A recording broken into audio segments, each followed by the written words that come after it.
જેટલા પણ યુવાનો છે એ લોકોને સારું એજ્યુકેશન નથી મળી રહ્યું ને એ બધા જ માટે થઈને આ વખતે વિધાનસભાની અંદર જેટલા પણ આદિવાસી નેતાઓ છે એ માત્ર એ વિસ્તાર નહીં, ઘણા બધા એવા વિસ્તાર છે કે જ્યાં આગળ આદિવાસી શિષ્યવૃત્તિને લઈને પણ અત્યારે સવાલ ઉભો થઈ રહ્યો છે. તો એને લઈને તમે શું કહેશો? કારણ કે વિધાનસભાની અંદર પણ આદિવાસી શિષ્યવૃત્તિનો આ મામલો સામે આવ્યો. આજે દેશમાં આદિવાસી અમારા રાષ્ટ્રપતિ છે એનો અમને આનંદ છે, ગર્વ છે. અમને હતું કે અમારા રાષ્ટ્રપતિ છે, અમને સાચવશે, રક્ષણ આપશે. આજે મણિપુરમાં એમની ઉપસ્થિતિમાં જે થઈ રહ્યું છે, આદિવાસીઓ બહેનોને નગ્ન પરેડ કરવામાં આવે છે. એક શબ્દ રાષ્ટ્રપતિએ પોતાના સ્પીચમાં લોકસભા કે રાજ્યસભામાં બોલ્યા નથી. શું દર્શાવે છે? આજે અમારા પોતે શિક્ષણ મંત્રી છે, આદિજાતિ મંત્રી છે, ધારે તે કરી શકે. એમના કાર્યકાળ દરમિયાન ઉચ્ચ અભ્યાસ કરતા વિદ્યાર્થીઓની પોસ્ટ મેટ્રિક સ્કોલરશિપ બંધ થઈ ગઈ. અમારા બાળકો ભણવા માંગતા હતા, અભ્યાસની ભૂખ હતી. MBBS, BSc, MSc, diploma, degree, pharmacy બધું કરવા માંગતા હતા. હવે એડમિશનો થઈ ગયા, ફ્રી સિપ કાર્ડ ઇસ્યુ થઈ ગયા અને 10મા મહિનામાં 28 તારીખે 2024માં પરિપત્ર પાડીને સ્કોલરશિપ બંધ થઈ. બધી જાતિઓની ચાલુ છે, SC ની ચાલુ છે, EBC ની ચાલુ છે, બધાની ચાલુ છે, ST ની બંધ કરી. આટલું મોટું અમારું બજેટ હોવા છતાં અમારા બાળકોને મળતી સ્કોલરશિપ બંધ કરી દેવામાં આવે. શું અપેક્ષા રાખીએ અમારા નેતાઓ પર? આજે મનસુખભાઈ વસાવા પોતે ટ્વિટર કરીને સરકારને વિનંતી કરતા હોય, અધિકારીઓ ગાંઠતા ના હોય, ખાણ ખનીજ વિભાગ ગાંઠતું ના હોય. આ સંવિધાન ગુજરાત છે? આ કયા ગુજરાતની વાતો થાય છે? અહીંયા નકલી કચેરીઓ પકડાય છે, નકલી ડીવાયએસપી, નકલી SP, નકલી કોર્ટો પકડાય છે, કૌભાંડો નકલી. શું ચાલી રહેલું છે? ત્યારે અમે કહેવા માંગીએ છીએ કે આવું ગુજરાત નહીં હોઈ શકે. અમને આદિવાસીઓને ક્યારે અમારા નેતાઓ ન્યાય પણ નહીં આપી શકશે. એમને નિર્ણાયક ભૂમિકામાં જ નથી એ લોકો. એટલા માટે અમે કહીએ છીએ સ્વાતંત્ર શાસન આદિવાસીઓનું ખૂબ જરૂરી છે.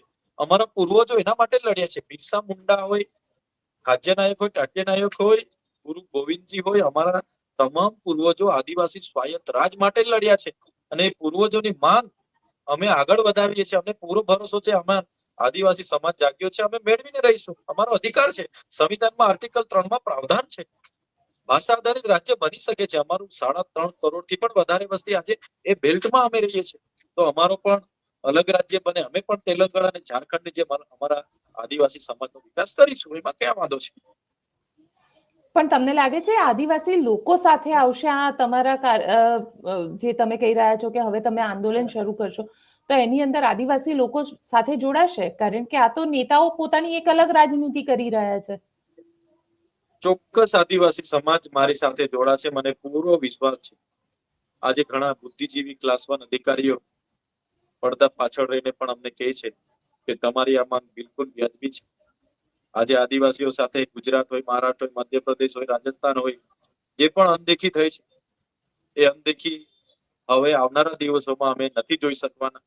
ક્યાં સુધી આઝાદીના અમૃતકાળ ચાલતા હોય ને અમારે અહીંયા ભીખ માંગવાની થાય, ક્યારે અમને પોસાય ના. એટલા માટે આ કોઈ રાજનીતિ નથી કે કોઈ પક્ષ પાર્ટીનો મુદ્દો નથી. આ સામાજિક મુદ્દો છે અને લોકોનો સહકાર મળવાનો છે. સીધી વાત છે.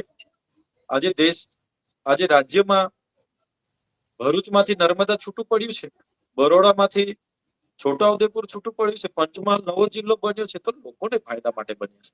તાલુકા વિભાજિત થાય છે તો લોકોના ફાયદા માટે, સુચારુ વહીવટો માટે. તો આવનારા દિવસોમાં અલગ રાજ્ય બનવાથી કોઈને નુકસાન નથી થવાનું.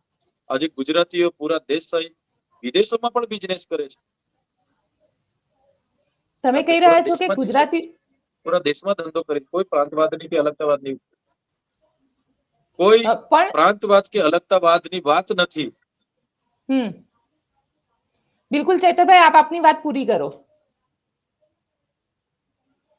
કોઈ પણ અમે જ્યારે માંગ કરી ત્યારે એમના કેન્દ્રીય મંત્રી એ પ્રાંતવાદ અને અલગતાવાદની વાત આ ગૃહમાં કરવામાં આવે છે એવી વાત મૂકતા હતા. અલગ રાજ્ય બનવાથી કોઈ પ્રાંતવાદ કે અલગતાવાદની વાત નથી. અમે કોઈ દેશની માંગ થોડી કરીએ છીએ. અમે તો ભારતના 29મા રાજ્યની માંગ કરીએ છીએ, જે સંવિધાનિક પ્રાવધાન છે. ત્યારે જેમ જેમ રાજ્ય નાના બનતા જશે તેમ સુચારુ વહીવટ થશે, લોકોને સમજશે. અમારા મંત્રીમંડળથી માંડી બધા અમારા હશે તો અમને સમજશે. એટલા માટે અમારી આ માંગ અમે કરી રહ્યા છીએ. આવનારા દિવસોમાં બિન પ્રદેશ મુક્તિ મોરચા અંતર્ગત તમામ રાજ્યોમાં અમે જવાના છે.